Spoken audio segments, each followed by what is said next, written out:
এই গল্পটি একটি ভাই লিখে পাঠিয়েছে। দিনটা ছিল 2023 সালের 18 এপ্রিল। সেদিন একটা মেয়ের সঙ্গে আমার পরিচয় হয়। প্রথম আমাদের মাঝে মাঝেই দেখা হতো। মেয়েটাকে আমি ভীষণ পছন্দ করতাম, আর ও আমাকে পছন্দ করত। একদিন মেয়েটি আমাকে ভালোবাসার প্রস্তাব দেয়।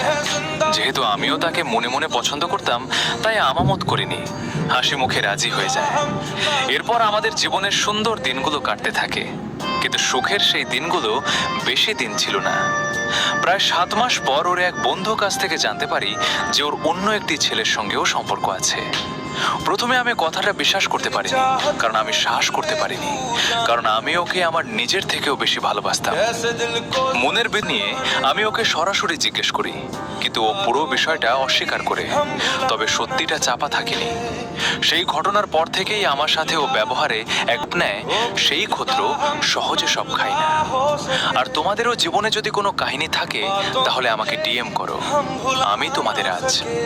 আর আমার এরকমই গল্প শোনার জন্য তুমি আমাকে ফলো করে নাও।